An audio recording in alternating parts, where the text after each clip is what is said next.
Alors, tout d'abord, bienvenue dans cette masterclass. On espère que le sujet va vous enthousiasmer autant que nous, il nous passionne. Donc, l'idée, c'est que cette présentation dure environ 40-45 minutes et puis on réserve du temps à la fin pour les questions. Alors, nous, on vous engage à garder votre micro et caméra éteints durant cette présentation, sauf si vous avez quelque chose d'absolument important à nous signaler. Alors, on est en train d'enregistrer cette masterclass. Donc, on a choisi un mode de présentation qui, en théorie, minimise le risque de voir apparaître votre nom. Cela dit, si vous avez un problème avec le fait qu'on enregistre, vous nous le signalez dans le chat et du coup, on arrêtera d'enregistrer. Voilà. Alors, qu'est-ce qu'on va découvrir durant le temps que nous allons passer ensemble? Eh bien, on va commencer par nous intéresser à cette notion de roadmap, à quoi ça sert, quels sont les différents types de roadmap, qu'est-ce qu'on trouve dans la roadmap. Ensuite, on va rentrer au cœur du sujet, cette fameuse roadmap narrative, comment elle est structurée, quels sont les concepts saillants. Et ensuite, nous aborderons deux principales manières de la mettre en œuvre, ainsi qu'un aspect opérationnel sur sa construction. Et puis, on passera un petit court moment pour parler des nouvelles perspectives qui s'ouvrent avec cette nouvelle roadmap. Donc, déjà, sur notre introduction, eh bien, on va commencer par couvrir cette notion de roadmap. Alors, la première question qu'on va se poser, évidemment, c'est une roadmap, pourquoi faire? Alors, une roadmap, ça peut s'appliquer à un produit, mais ça peut avoir aussi une utilisation plus large, couvrir un programme, toute une organisation, voire même des sujets qui ne sont pas du tout associés à des produits. C'est pourquoi, au cours de cette présentation, vous m'entendrez parler de projet, mais projet ici s'entend plutôt au sens générique du terme, pour couvrir tous les usages qui peuvent être produits ou hors produits qu'on peut faire de cette roadmap. Alors, la roadmap, avant tout, c'est une boussole, c'est un outil de pilotage. Elle va nous aider à aligner les parties prenantes sur un objectif et sur l'objectif qui fait évidemment la valeur du projet. À partir de là, elle va aussi nous aider à définir la bonne progression pour atteindre l'objectif. Et en termes de pilotage, elle doit nous armer pour suivre la progression de valeur et nous aider à prendre toutes les bonnes décisions, que ce soit pour suivre cette progression de valeur ou même des fois pour la modifier. Alors, cette notion de roadmap, il faut la distinguer quand même, ça c'est une petite chose dont on n'a pas forcément conscience, de ce qu'on appelle un plan de delivery qui, lui, sert à définir ce qui va être livré et quand ce sera livré. Alors, les deux concepts, ils sont parfois fusionnés et on y reviendra un petit peu plus tard. Alors, dans cette roadmap, qu'est-ce qu'on va trouver comme personne, comme utilisateur de cette roadmap qui gravite autour? Donc, on l'a dit, la roadmap, c'est un outil d'alignement entre différentes parties prenantes. Et évidemment, ces parties prenantes, elles viennent avec des attentes qui sont différentes. On va trouver, par exemple, la gouvernance, les exécutifs. Eux, ils souhaitent s'assurer que la trajectoire correspond à la stratégie d'entreprise. L'utilisateur, lui, il veut savoir si ses attentes vont être satisfaites. L'expert métier, il va chercher à évaluer la progression de valeur du projet.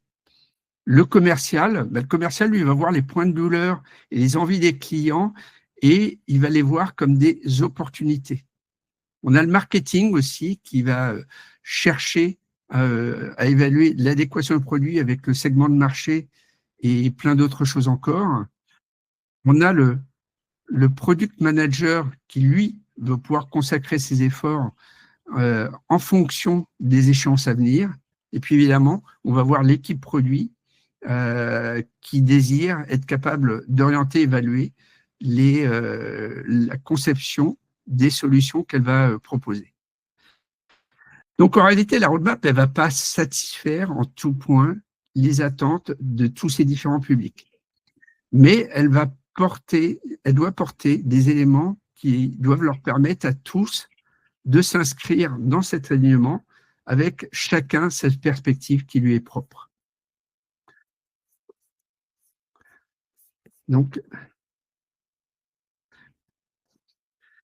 une fois ceci posé, j'aimerais vous exposer aussi quels sont les différents types de roadmap, parce qu'en fait, les roadmaps, on va en trouver de plein de types différents.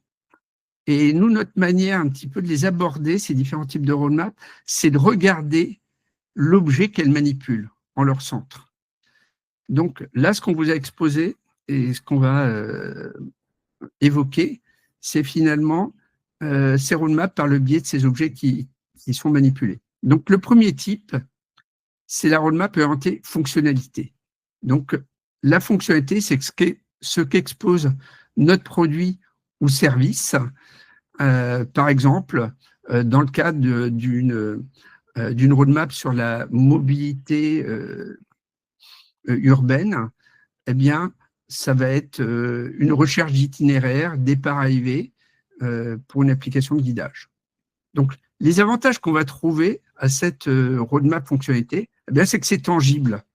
C'est un bon support de promotion, ça facilite quand même beaucoup les discussions qui sont orientées réalisation. Ce qui fait que souvent, les équipes produits, elles aiment bien cette roadmap. Alors, les inconvénients, c'est qu'en fait, c'est quand même des roadmaps qui sont peu adaptables. La fonctionnalité, c'est pas quelque chose qu'on peut tordre beaucoup. Le petit effet pervers aussi, c'est que ça favorise une vision quantitative plutôt que qualitative. Ou dit autrement, souvent, quand on est dans cette logique-là, plus il y en a, mieux c'est. Et donc, c'est pas forcément quelque chose qui se facilement avec une vision impact. Voilà.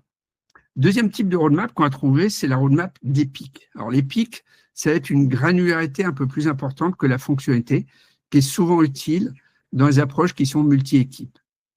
Donc, les avantages qu'on va y trouver, c'est que c'est une vue de haut niveau du produit, c'est plus lisible pour la direction et pour le marketing, et puis ça agrège des fonctionnalités qui viennent de différentes équipes. En inconvénient, on va trouver qu'effectivement, comme c'est plus gros, les pics, souvent, ça va s'étaler sur des longues plages de temps et c'est quand même pas tellement facilement pilotable. De plus, ça discrimine assez peu les apports de valeur puisque, comme on l'a dit, ça va agréger des features qui viennent de différents horizons. Voilà. Alors, la roadmap orientée objectif ou résultat, alors il y a une petite subtilité entre les deux notions, mais souvent elles sont confondues. Elle va se focaliser sur les attentes de l'organisation, par exemple en termes de captation de marché ou de choses comme ça, ou de bénéfices utilisateurs tels que on va les pousser, nous, depuis le sein de l'organisation.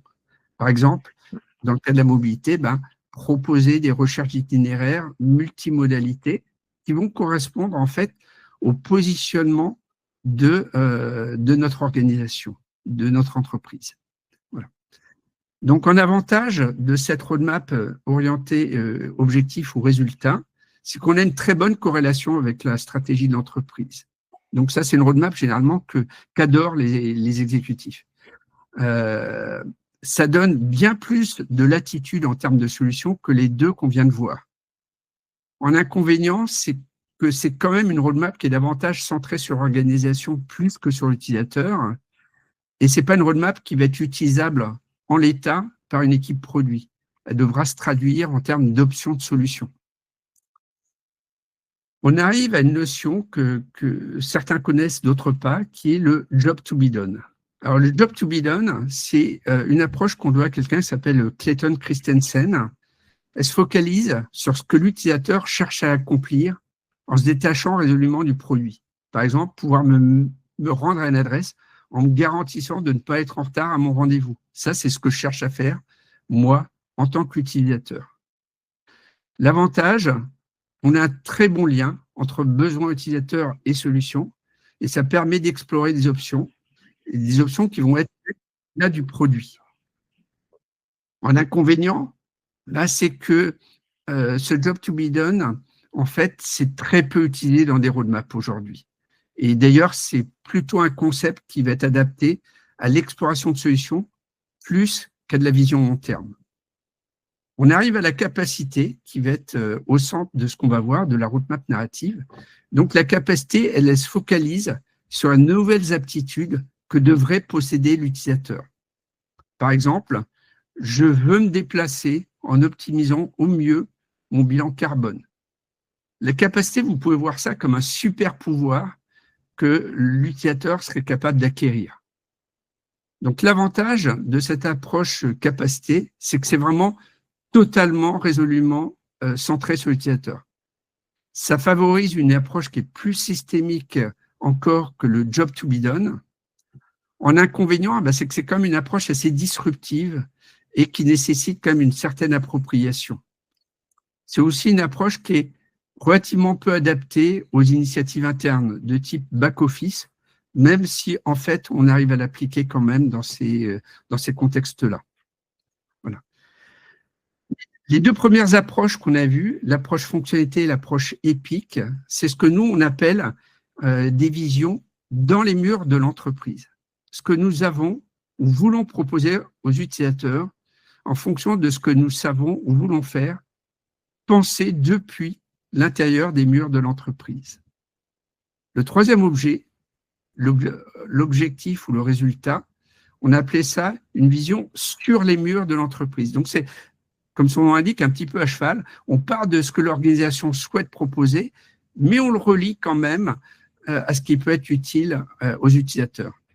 Les deux derniers objets, eux, ils vont porter une vision qui est résolument hors des murs de l'entreprise. Donc là, on sort de l'entreprise, on claque la porte et on va se centrer résolument sur l'utilisateur et on part du principe que le succès de ce qu'on va faire, c'est un corollaire de faire du bon boulot pour les utilisateurs. Alors, en termes d'usage, aujourd'hui, à peu près 70% des organisations utilisent une roadmap fonctionnalité. Parfois en association d'ailleurs avec un autre type de roadmap. Et ce pourcentage, aujourd'hui, il va plutôt en déclinant.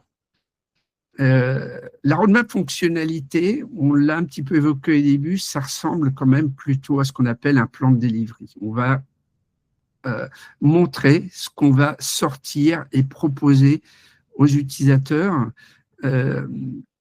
sur différents jalonnements temporels. Mais ce n'est pas tellement une roadmap finalement qui nous aide en termes de pilotage. D'où le fait que de plus en plus, ceux qui utilisent ce type de roadmap l'associent à une roadmap, par exemple, une roadmap objectif. Voilà. Le type de roadmap aujourd'hui qui est le plus promu par des experts, les sociétés de conseil, c'est le troisième type, la roadmap objectif ou résultat. Il est attractif parce qu'il parle bien aux décideurs, comme on l'a dit. Par contre, il faut être conscient qu'il y a un petit parti pris, qui n'est pas si petit que ça d'ailleurs, il est très orienté pure player. Donc, il va être bien adapté à des organisations qui incarnent un produit, ou alors des organisations pour lesquelles la partie digitale est vraiment très séparée du reste de l'entreprise. Voilà pour cette petite introduction sur les roadmaps et on va aborder maintenant tout de suite l'anatomie de notre roadmap narrative. Donc, on va commencer par une vue d'un petit peu haut niveau de cette roadmap. Alors, ça va être un petit peu abstrait pour commencer, mais l'idée, c'est de vous présenter vraiment la manière dont les différents concepts s'articulent les uns par rapport aux autres. Ensuite, c'est promis, on va rentrer dans le détail de ces différents concepts. Et là, à ce moment-là, on va donner plus de précision, des exemples et des conseils de mise en œuvre. Donc, le futur désiré, lui, il incarne dans la vision de l'objectif du projet, là où nous souhaitons arriver idéalement. Le bénéficiaire, alors vous allez remarquer qu'on n'utilise pas le terme utilisateur et on va revenir là-dessus, c'est la personne pour laquelle on va construire cette roadmap. Ce qui a figuré dans cette roadmap, c'est réellement centré sur ce bénéficiaire. Les capacités, bien, c'est des nouvelles aptitudes qu'on va donner à notre bénéficiaire et ces capacités fournies doivent aider ce bénéficiaire à atteindre ce futur désiré. Ensuite, on va parler à un moment donné quand même de solutions, de fonctionnalités qui vont représenter des solutions concrètes qui sont conçues pour donner aux bénéficiaires ces nouvelles capacités. On va remarquer aussi au passage que cette roadmap narrative, elle est complètement en phase avec le fameux Golden Circle de Simon Sinek. Pour ceux qui ont déjà vu sa fameuse présentation TED, le Start with Why. Donc, on a le futur désiré, qui représente ce pourquoi, ce why, les capacités qui vont incarner le how, le comment, et au final, les fonctionnalités ou la solution qui vont représenter le what, le quoi. Alors, rentrons maintenant dans ces différents concepts et on va commencer par parler de ce futur désiré. Alors, souvent, comme souvent dans les approches agiles, on aime bien commencer par la fin. Et donc, on va commencer par l'objectif, ce qui est ce futur désiré. Alors, cet exercice du futur désiré, c'est quelque chose qui va pas mal parler, je pense, aux agilistes expérimentés. Il ressemble à s'y méprendre à des exercices comme le speedboat ou le Remember the Future, que d'ailleurs vous pouvez utiliser pour construire ce futur désiré.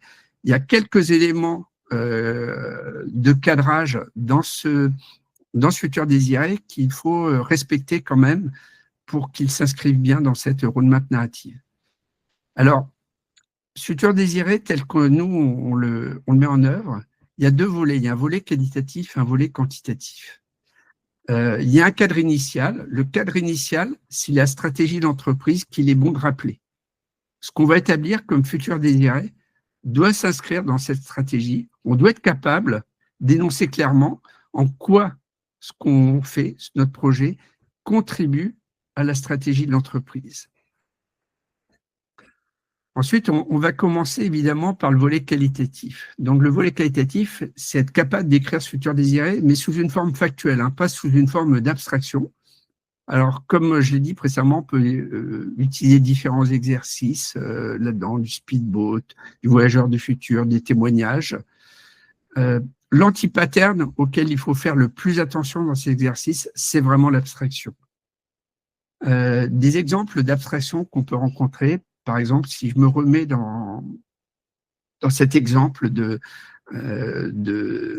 mobilité urbaine, c'est d'exprimer, par exemple, un futur désiré où on dirait les utilisateurs des transports se déplacent plus efficacement. Ok, d'accord. Mais du coup, ça veut dire quoi, efficacement? C'est quoi les comportements qui vont changer, qui vont montrer cette amélioration d'efficacité? Est-ce que vous pouvez me décrire ça avec des détails, avec des éléments plus concrets? Je vais avoir aussi des choses comme les utilisateurs privilégient davantage les mobilités douces. Mobilité douce, c'est utiliser ses pieds, un vélo, une trottinette, pour ceux qui ne sont pas au courant. Eh bien, comment vous le savez qu'ils vont privilégier les mobilités douces? Dans quelle situation ces utilisateurs qui utilisent les transports classiques utiliseront davantage demain ces mobilités douces? Pourquoi ils feraient ça? Qu'est-ce qui les ferait changer d'avis? Donc, il faut habiller vraiment notre futur désiré avec toutes ces informations pour donner l'aspect le plus tangible possible. On va arriver ensuite à l'aspect quantitatif. Alors, l'aspect quantitatif, moi, j'attire votre attention sur le fait de ne pas confondre pertinence et précision et de toujours donner la préférence à la pertinence, même si ça signifie de faire quelques sacrifices sur la partie précision. Donc, je parle de donner la préférence à la pertinence par rapport à la précision. Un exemple de mesures qui seraient précis mais pas nécessairement pertinents, ça serait par exemple de faire un sondage en ligne. Alors, je suis en train de dire ça alors que je sais que j'ai des gens de l'INSEE dans la salle qui vont me maudire, mais je le fais quand même. Donc, si vous faites un sondage en ligne, eh bien, les réponses que vous allez obtenir, c'est les réponses de vos utilisateurs et qui vont être potentiellement empreints de biais cognitifs. Soit ils vont chercher à vous faire plaisir, ou alors ils vont exprimer leur agacement au travers des réponses. Donc, ça ne reflètera pas nécessairement la réalité. En plus de ça, votre échantillonnage, que vaut-il? Ça va être les gens qui vont chercher à se connecter à ce questionnaire en ligne, qui ne sont pas forcément représentatifs de tous les usagers. Voilà. Donc, il y a cet aspect de métrique, et puis un aspect qui va être aussi important mais difficile, c'est de relier ces métriques du futur désiré aux KPI stratégiques. D'ailleurs, quelle que soit l'approche que vous allez utiliser, hein, ça peut être du North Star, des OKR, d'autres choses. Voilà. Et ça, c'est pas très facile. Mais je dirais à minima, essayer d'expliquer, au moins verbalement, la relation entre ces indicateurs du futur désiré et ces KPI. Là aussi, on reviendra un petit peu plus tard sur cet aspect-là. Voilà. Alors, dans ce futur désiré, il y a comme un point de départ que je voudrais évoquer, c'est l'identification des acteurs qui gravitent autour de votre projet. Donc, on va voir trois grands types d'acteurs. On va voir ceux qui sont impliqués opérationnellement dans leur mission, c'est-à-dire qui font des actions ou qui prennent des décisions opérationnelles. On va voir des parties prenantes qui ont un intérêt direct par rapport au projet. Donc, ça veut dire que les bénéfices obtenus leur profitent directement ou alors qu'ils sont impliqués dans des orientations stratégiques. Et puis, on a des parties prenantes qui ont un intérêt indirect. C'est-à-dire qu'ils ne sont pas liés du tout au projet, ils ne sont pas impliqués, mais ils vont pouvoir se faire valoir des résultats obtenus, comme des hommes politiques, par exemple. Voilà. Je n'ai rien contre les hommes politiques, quoique. Donc, parmi les acteurs impliqués de manière opérationnelle, il y en a un en particulier sur lequel on va concentrer notre attention, et c'est celui qu'on appelait le bénéficiaire. Alors, le bénéficiaire, c'est quoi sa définition? Le bénéficiaire, c'est l'acteur qui a un effet de levier le plus important dans la réussite du projet. Alors, ça peut être pour différentes raisons. Soit parce qu'il y a un goulot d'étranglement aujourd'hui qui empêche le développement et l'atteinte du futur désiré, soit qu'en améliorant la qualité de ce qu'il réalise ou des décisions qu'il prend, eh ben, il va nous rapprocher du futur désiré. J'ai un exemple qui va me permettre de distinguer un peu cette subtilité entre bénéficiaires et utilisateurs. Donc, on avait un projet sur le déploiement d'une solution pour les entreprises. Et en fait, en regardant à la loupe, on s'est aperçu qu'en fait, notre bénéficiaire, c'était pas comme on pouvait s'y attendre, les salariés de l'entreprise qui allaient bénéficier de cette solution. Non, le bénéficiaire, en fait, c'était la personne aux ressources humaines qui remboursait note de frais. Pourquoi? Parce que c'était le goulot d'étranglement. Dans cette solution, cette personne, elle allait devoir rembourser plus de notes de frais à plus de salariés qu'aujourd'hui. Et donc, finalement, la capacité à déployer la solution était subordonnée à la capacité de cette personne au RH. On l'avait appelé Paul le beau gosse pour l'anecdote. Donc, qu'il soit capable d'encaisser une augmentation drastique de remboursement de ce note de frais, d'onboarder plus efficacement les salariés, d'être meilleur et plus efficace au repérage des fraudes possibles. Donc, ça ne signifie pas qu'on ne fait rien pour les utilisateurs finaux, mais ça signifie que notre boussole, ça va être notre bénéficiaire. Là aussi, en utilisant cet exemple-là, je vais vous donner un cas de figure qui s'est présenté. On s'est aperçu que, par exemple, pour que Paul le beau gosse puisse rembourser plus de notes de frais, à un moment donné, il fallait lui libérer du temps. Et cette personne-là, en fait, elle passait une partie de son temps à faire du support utilisateur, à répondre à leurs questions. Donc finalement, une des solutions qu'on a mises en œuvre, en tout cas qu'on a prévu de mettre en œuvre, c'était un portail libre-service pour les salariés, pour les autonomiser, mais pas tellement pour rendre service aux salariés, bien que heureusement ça leur rendait quand même service, mais pour libérer du temps à Paul le beau gosse.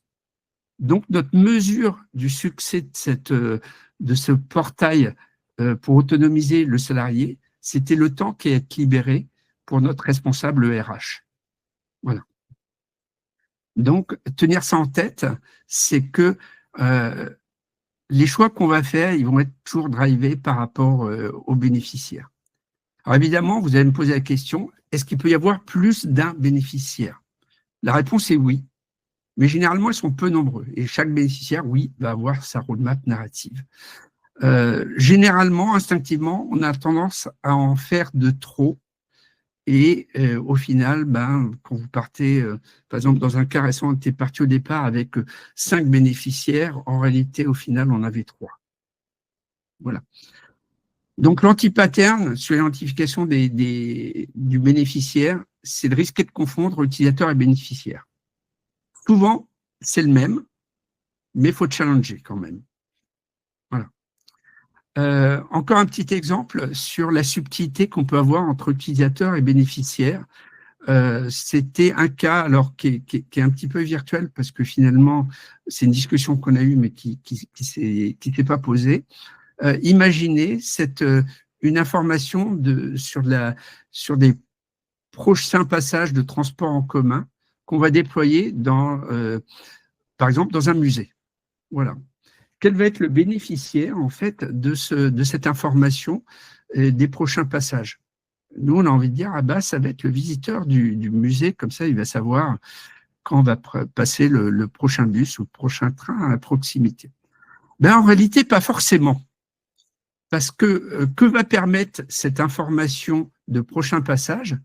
Ça va permettre, pour ce musée qui possède une boutique à la fin de ce musée, eh bien, d'avoir une meilleure fréquentation de cette boutique parce que les gens ne vont pas s'enfuir du musée tout de suite sortis en ayant peur de rater leur train. Ils vont gagner en sérénité, savoir quand passent les prochains transports en commun, passer plus de temps dans la boutique du musée. Et donc, en fait, c'est le directeur ou la directrice du musée qui potentiellement est le bénéficiaire de cette information sur les prochains passages de transport dans son musée. Voilà. Donc, une fois qu'on a ce bénéficiaire, on va arriver sur la notion qui est un peu au centre de notre roadmap narrative, à savoir la capacité. Car la capacité, c'est vraiment ça qui va permettre d'armer au fil du temps notre bénéficiaire pour l'aider à atteindre le futur désiré. Donc, on va passer un petit peu de temps sur cette notion de capacité parce qu'elle est réellement centrale, comme je l'ai dit. Alors d'abord, une capacité, qu'est-ce que c'est? On a donné une définition à cette capacité. La capacité, c'est une nouvelle action ou une nouvelle décision que va être capable de prendre notre bénéficiaire, ou alors une décision, une action qu'il prenait déjà, mais qu'il pourra opérer mieux, plus efficacement, ou à un moment plus opportun. Donc on le voit, cette notion de capacité, elle a vraiment une nature comportementale. Et là, quand on est sur l'identification des capacités, il ne faut rien lâcher là-dessus. Pourquoi? Parce que le principal anti-pattern qu'on va rencontrer, il est là.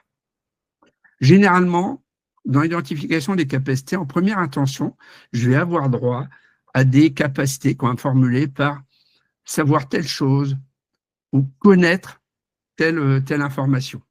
Là, je vous le dis tout net, ce n'est pas des capacités. Voilà. Reprenons notre exemple sur la mobilité. On va m'envoyer souvent comme première capacité connaître les horaires de prochain passage d'un bus. Voilà. Alors, à quoi sert cette connaissance? Dit comme ça ne sert à rien.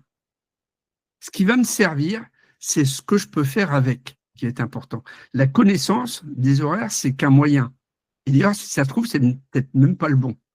Ce que je cherche, c'est par exemple une capacité de décision, de me replier sur un mode de transport alternatif qui va m'offrir une meilleure chance d'être à l'heure à mon rendez-vous. Donc, en fait, c'est ça que je vais chercher, cette capacité de décision qui est en fait derrière la connaissance des horaires de prochain passage. Sachant ça, d'ailleurs, ça va pouvoir m'ouvrir les chakras sur le fait, finalement, de trouver une solution qui va être autre chose que les horaires de prochain passage. Donc, notre travail, quand on est sur la capacité, nous, on appelle ça tirer le fil d'Ariane, ou en partant de ce qu'on nous a montré, qui est plutôt un moyen pour arriver à la véritable capacité. Donc là, le travail, ça consiste vraiment à questionner, tirer ce fil d'Ariane jusqu'à qu'on arrive à cet aspect comportemental et qui va être souvent en phase avec ce futur désiré. En tout cas, on saura faire la relation avec les deux. Donc voilà. Alors, on va trouver 3 moyens généralement pour arriver à ces capacités, parce que c'est un travail qui n'est pas facile quand même. Le premier, c'est le cadre de questionnement. Donc, l'idée derrière ça, c'est de constituer un petit stock de questions avec lesquelles vous êtes à l'aise et qui vont vous aider à tirer le fil d'Ariane. Qu'est-ce que je peux faire avec cette information? Comment ça va m'aider? Qu'est-ce qu'il y aura de différent pour moi sur mes comportements, mes décisions par rapport à ce que je fais aujourd'hui? Voilà, et toutes sortes de variations autour de ces questions-là. Une deuxième chose que j'utilise et que j'aime bien, parce qu'en plus c'est assez sympa à faire, c'est des mises en situation. Donc là, l'idée, c'est de s'immerger dans des situations concrètes. Par exemple, je vais dire, ben voilà, dans le cas d'un guidage piéton, je vais dire, voilà, je suis boulevard des Capucines, j'arrive place de l'Opéra pour me rendre à Saint-Lazare, de quelle capacité j'ai besoin? Et la réponse, ça va être par exemple, bah, de repérer facilement la prochaine rue à prendre. Voilà. Alors, un petit conseil quand on fait cet exercice de mise en situation, parler à la première personne. Je sais, ça a l'air de rien, mais c'est important pour s'immerger dans cette mise en situation. Si vous parlez à la troisième personne, vous créez une certaine distance, et c'est un peu comme si vous restiez dans les murs de l'entreprise plutôt que d'être hors des murs, comme on l'a dit. En tout cas, moi, je me suis aperçu au fil du temps que ça m'aidait énormément de parler à la première personne. Vos mises en situation, il faut qu'elles soient simples et courtes, mais qu'elles posent des éléments de contexte qui sont importants. Par exemple, s'il dit, bah voilà, je suis boulevard des Capucines, j'arrive place de l'Opéra, je me dirigeais vers Saint-Lazare, le fait de dire que c'est l'heure de pointe et qu'il y a beaucoup de personnes place de l'Opéra, finalement, ça n'a pas beaucoup d'impact sur ce que je fais. Donc, ce n'est pas la peine de rajouter des éléments de contexte. Rajoutez juste ceux qui sont utiles. Moi, je vous conseille, sur ces mises en situation, d'en faire plusieurs aussi. Maximum 3. 3, ça suffit. Pourquoi en avoir plusieurs? Parce que si vous en avez qu'une, vous risquez de dénoncer une capacité qui soit trop spécifique par rapport à votre mise en situation. Alors, un troisième biais que je peux utiliser, généralement quand on m'énonce une capacité qui est trop vague ou trop abstraite, eh bien, c'est de basculer sur des métriques et dire, OK, qu'est-ce qui me permet de dire que j'ai acquis cette capacité? Comment je vais, entre guillemets, la mesurer? Alors, les métriques, c'est toujours quelque chose qui n'est pas très facile, hein. Concernant les capacités, je vais faire un petit zoom là-dessus. Il y a 3 étages aux métriques sur les capacités. Le premier étage, c'est ce que j'appelle la métrique métier qualitative. Par exemple, sur du guidage piéton, eh bien, qu'est-ce qui me permet de dire que je vais avoir un guidage piéton qui va être plus efficace et plus fluide? Et là, on va se gratter la tête et puis on va se dire, bah oui, mais si j'ai un guidage piéton, par exemple, et que je pars du 12 avenue Général Leclerc pour aller au 170 avenue du Général Leclerc, j'ai aucun moyen d'améliorer mon guidage piéton, je vais en ligne droite. Le meilleur moyen d'être plus efficace, c'est de marcher plus vite. Donc ça m'ouvre à rien. Par contre, quand je prends un trajet où je vais faire des changements de direction, prendre d'autres rues, etc., ben c'est là que finalement ça va se jouer. Au moment où je dois évaluer ce changement de direction, eh bien, je vais regarder la rue que je dois prendre et m'orienter. Et finalement, ma métrique d'amélioration, elle va être là. Ça va être le fait d'hésiter, d'attendre et de chercher la nouvelle direction à prendre. Ça m'amène sur le deuxième volet qui va être ma métrique métier. Ma métrique métier, dans ce cas-là, c'est eh bien, combien de temps je passe campé sur mes 2 pieds à chercher la nouvelle direction à prendre. Et c'est ça qui va ralentir finalement ma progression. Malheureusement, cette métrique métier, elle ne pourra pas forcément se décliner comme ça en métrique applicative. Si par exemple vous essayez de mesurer votre efficacité là-dessus, eh bien, via une application mobile, quand vous êtes arrêté, vous n'êtes pas capable de dire si vous êtes arrêté parce que vous cherchez votre direction ou parce qu'il y a un feu rouge ou que vous avez rencontré un ami. Donc, il faudra probablement se rabattre sur une autre métrique d'un point de vue applicatif, quelque chose qui sera probablement moins bien. Voilà. Le dernier volet de la capacité, c'est ce qu'on a appelé la mobilisation. Donc, la mobilisation, c'est quoi? C'est qu'en fait, l'acquisition d'une capacité ne se limite pas au fait de mettre un produit, une fonctionnalité à disposition. Il faut que notre bénéficiaire puisse l'utiliser effectivement dans son contexte naturel, dans son contexte d'usage. Voilà. Donc, classiquement, on a 3 grands moyens d'aider à cette mobilisation. C'est un moyen qui va être interne au produit, par exemple avec des fonctions d'assistance ou de gamification du produit. Deuxième, c'est un moyen qui va être externe au produit. Donc, ça a des actions de sensibilisation, des tutoriaux, des formations, par exemple. Et puis le troisième, c'est du entre les deux, via, par exemple, des forums ou des communautés de pratique qui permettent des échanges entre pairs et auxquels le produit donnera accès. Voilà. Alors, on a pas mal parlé de métriques dans ce qu'on a vu. Et donc, c'est intéressant quand même de faire un petit zoom là-dessus. Alors, je ne vais pas rentrer quand même dans une masse de détails terribles. On a vu que chacun des concepts, finalement, on avait une métrique qui allait être associée, que ce soit sur le futur désiré, sur la capacité et évidemment sur la solution, mais là, c'est plus classique. Voilà.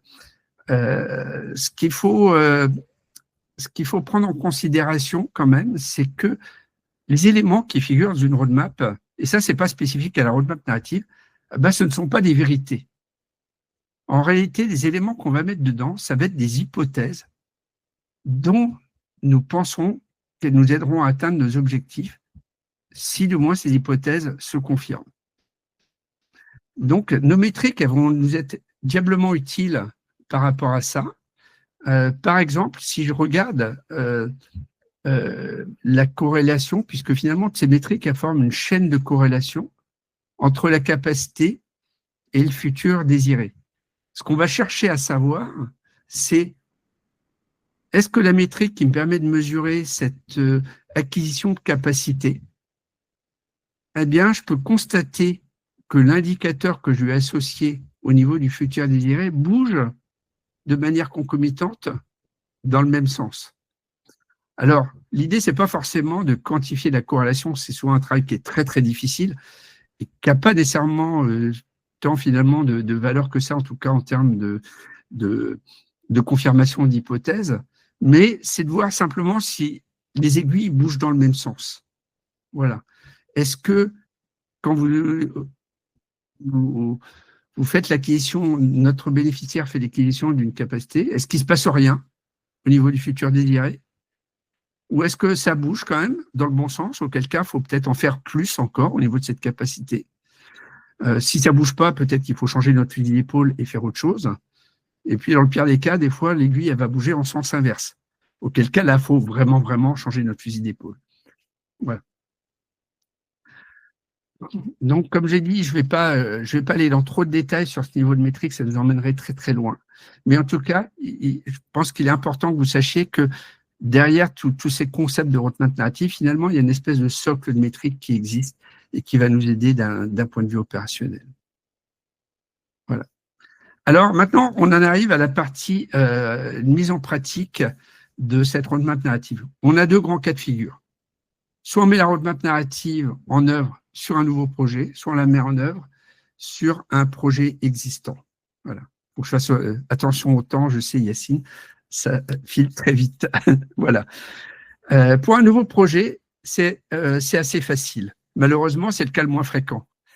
Je dirais que les choses roulent un petit peu toutes seules quand on est là-dessus. On va commencer par la fin, par notre futur désiré. À partir de là, on va identifier les acteurs et les parties prenantes. De là, on va arriver sur notre bénéficiaire.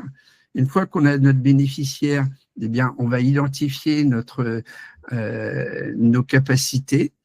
Et puis, une fois qu'on a les capacités, on va essayer d'agencer leur succession de manière à construire ce qu'on appelle un arc narratif, donc qui est la bonne progression de valeur pour atteindre, excusez-moi, notre futur désiré.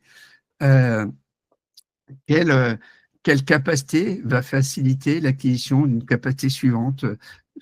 Des fois, elle fonctionne un peu sous forme de marchepied. Par exemple, dans le cas de Paul le beau gosse, eh bien, le fait d'être d'abord capable de repérer plus efficacement les erreurs et les fraudes, ça peut être un préalable au fait d'être plus efficace sur le traitement des notes de frais parce qu'elles seront épurées de toutes les problématiques de fraude et d'erreurs qui pourraient s'y glisser. Voilà. Et puis évidemment, on termine par le choix des solutions les plus pertinentes par rapport à l'acquisition de cette capacité. Là, c'est assez facile. Là où ça se complique un petit peu, et malheureusement c'est le cas le plus fréquent, c'est quand on part d'un projet existant. Quand on part d'un projet existant, eh bien, la stratégie va consister à ce qu'on appelait retourner des fonctionnalités. Donc ça veut dire quoi? Ça veut dire qu'on va partir de l'expression d'une feature, d'une fonctionnalité, et pour essayer de remonter au pourquoi, de dire quelle capacité va me donner cette fonctionnalité. Donc, là encore, pour arriver à faire ce travail, utilisez le cadre de questionnement, utilisez des mises en situation. Dites-vous, voilà, cette fonctionnalité, dans quelle situation je vais l'utiliser? Et puis, voilà, on écrit notre petite histoire à la première personne, toujours, pour dire qu'est-ce qui va se passer. Le retournement de fonctionnalité, c'est assez ardu. En fait, on a plein de petits obstacles assez embêtants pour ce retournement de fonctionnalité. Le premier, c'est que c'est un vrai changement culturel pour le PO ou pour le PM qui est biberonné depuis des années à la fonctionnalité. Basculer comme ça à la capacité, c'est assez difficile. Et c'est un peu comme si on avait un gros élastique dans le dos qui, chaque fois, va nous ramener à la fonctionnalité.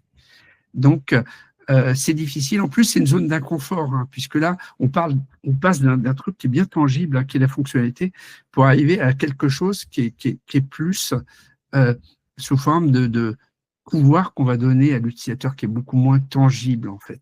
Voilà. Souvent, quand je fais ce travail-là, j'essaie de donner un petit peu de mou à mes interlocuteurs pour pas qu'ils se retrouvent en situation de blocage. L'un des mots que je donne, par exemple, c'est d'accepter qu'ils me parlent de produits ou de solutions dans un premier temps, quand on va construire nos capacités. Mais des fois, si ça me tire trop en arrière, eh bien, hop, je coupe la mare et puis je leur dis non, à partir de maintenant, on va arrêter de parler de solutions ou de produits ou de choses comme ça, vous n'avez plus le droit. Là, c'est un petit peu plus ardu. Voilà.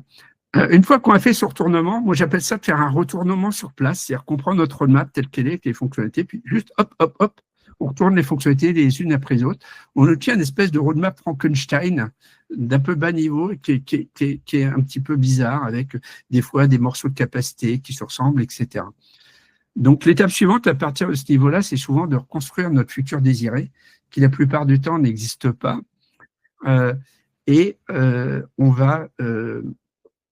On va se reconstruire des objectifs et partant de là, ensuite, on va raffiner notre roadmap narrative pour souvent réagréger des capacités qui se ressemblent ou qui sont complémentaires, et essayer de les séquencer d'une manière qui a du sens par rapport à notre futur désiré. Voilà. Là, j'accélère un petit peu parce que je vois qu'effectivement, je risque de galérer un petit peu sur le temps, mais on va y arriver quand même, vous en faites pas. Voilà. Donc, un élément aussi que je voulais évoquer, c'est que une roadmap, c'est quelque chose de vivant et qui se construit de manière graduelle.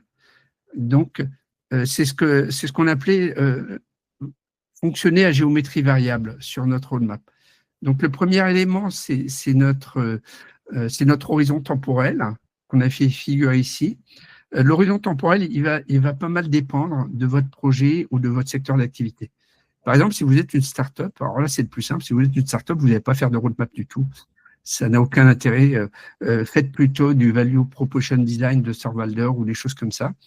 Donc, on va commencer à parler de roadmap si vous êtes, par exemple, dans une scale-up, où là, du coup, on va commencer à avoir un peu de projection. Vous avez le product market fit qui est derrière vous. Là, on va commencer à parler de choses où on se projette dans le temps. Là, vous allez utiliser un axe temporel qui va être assez simple, qui va être ce qu'on appelle du now, next, later. Voilà, simplement. Et ça, on va couvrir un horizon relativement court, souvent, du 3 mois, du 6 mois, rarement tellement plus, finalement. Voilà. Si vous êtes une entreprise du tertiaire, votre horizon temporel, il va souvent aller de 1 à 3 ans. Donc là, on va avoir un jalonnement temporel qui va être relativement court, de type trimestriel au départ, sur la première année. Puis au fur et à mesure, vous allez l'allonger. Deuxième année, par exemple, vous allez passer à du semestriel. Et puis ensuite, à de l'annuel. Ensuite, vous pouvez travailler dans l'industrie lourde, l'énergie, la défense, etc. Vous trouvez des fois avec des horizons temporels qui sont pluridécennales. Moi, j'ai vu un cas, par exemple, dans le transport d'électricité, où ils ont des projets qui courent sur 50 ans. Le nucléaire, c'est pas loin d'être ça non plus. La défense, c'est souvent aussi des horizons très longs. Donc là, ce qui va se passer, c'est qu'on va faire des roadmaps qui vont aller peut-être, on va les pousser jusqu'à 4 ans ou 5 ans, mais certainement pas sur des décennies. Après, c'est plutôt les objectifs stratégiques de l'entreprise qui prennent le relais. Voilà. Restez sur des horizons temporels quand même assez macro, descendez pas en dessous du trimestre, sinon vous allez vous retrouver bloqué sur des manquer de flexibilité finalement sur vos possibilités d'ajuster votre roadmap. Voilà. Ensuite, sur cette roadmap, finalement, notre niveau de précision et de détail, il va s'affiner au fil du temps. Sur les horizons longs, on va être sur de la capacité, et puis plus vous allez vous rapprocher du présent, par exemple sur un horizon de 6 mois, vous allez envie d'avoir un peu plus de détails. Donc, vous avez ce qu'on appelait décliner vos capacités. Par exemple, sur un guidage piéton, vous allez avoir une capacité qui va être de rendre votre guidage piéton plus efficace. Eh bien, une première déclinaison, c'est par exemple de faire ce qu'on appelle le guidage outdoor, c'est-à-dire dans la rue. Me rendre à destination à pied, sans hésitation, dans la rue.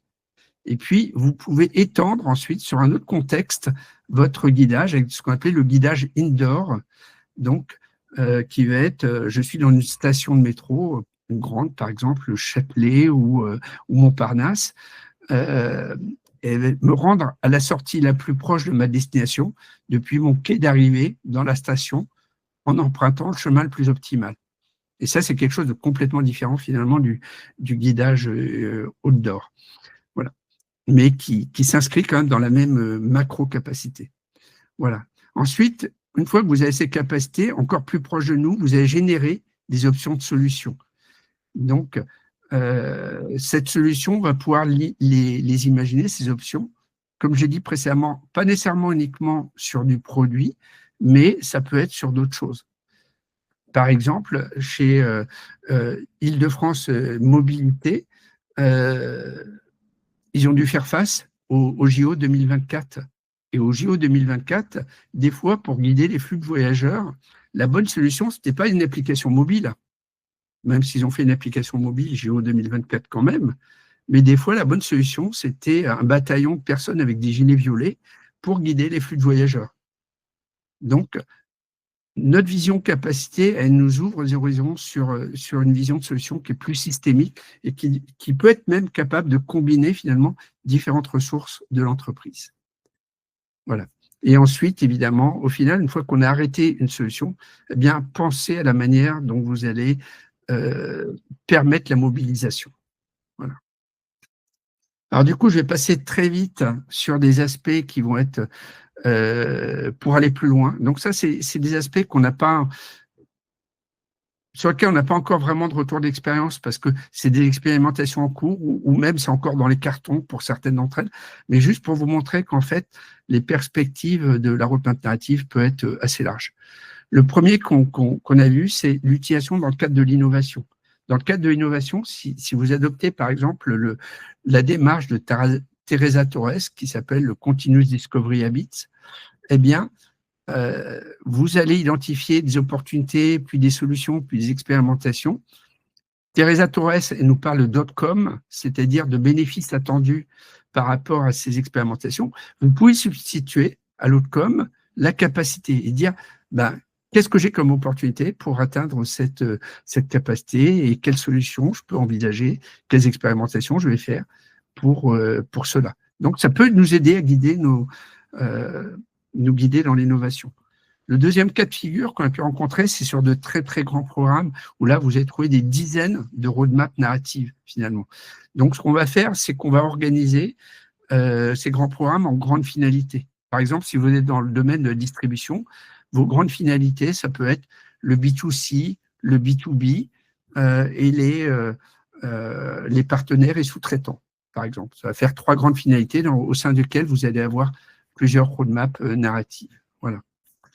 Ensuite, alors ça, pour le coup, c'est complètement dans les cartons et pas du tout mis en œuvre, c'est la possibilité d'agir au niveau de l'organisation. Généralement, dans les organisations, les départements ont chacun leur propre roadmap et elles adressent tous finalement des bénéficiaires. Mais par contre, il n'y a pas forcément d'alignement au niveau des jalons de ces différentes roadmaps. La roadmap narrative, elle peut nous permettre finalement d'avoir une vision fédératrice de ce qu'on va faire, où finalement, on va pouvoir faire avancer les gens de concert en les alignant sur les contributions que chaque département peut apporter à une même capacité. Voilà. Donc là, c'est des choses à découvrir parce que pour l'instant, on n'a même pas encore du coup commencé là-dessus.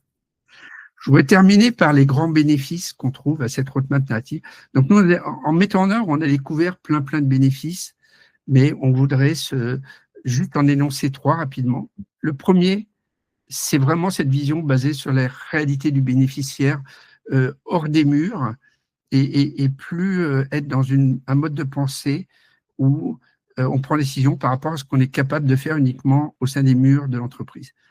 Deuxième grand bénéfice, c'est des conversations qui sont différentes entre les parties prenantes où ce qu'on va discuter finalement, c'est des contributions qu'on peut apporter par rapport à cette notion de capacité.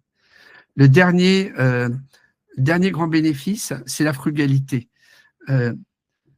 Quand on va faire des choix de solutions, discuter, etc., eh bien, on va garder toujours dans le viseur la manière dont ça contribue à la capacité qu'on veut apporter. Et finalement, on va arriver à des solutions qui sont plus fit, plus maigres et dans lesquelles on ne va pas avoir de gras, on va vraiment avoir ce qui est utile par rapport à l'apport de capacité et on va ne pas faire finalement des choses dont il va être plus clair pour nous que ça contribue peu ou pas à ce qui est important pour atteindre le futur désiré. Voilà. Alors, je vous remercie beaucoup de votre attention pour ceux qui sont restés jusqu'au bout. Et Yacine, est-ce que tu as des questions qui sont arrivées dans la conversation? Parce que je ne l'ai pas regardé, la conversation. Merci Christophe déjà.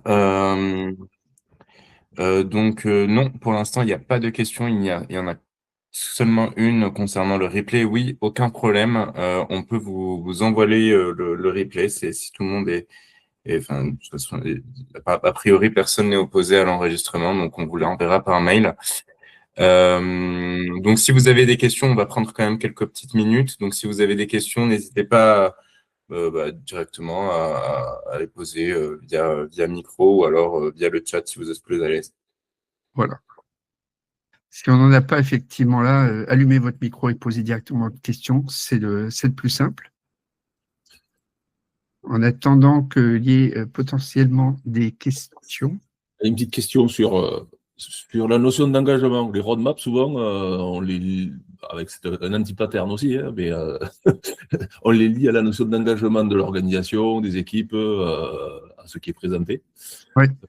Donc, je vois aussi des avantages à peut-être, enfin, je pense que vous avez réfléchi, hein, à présenter des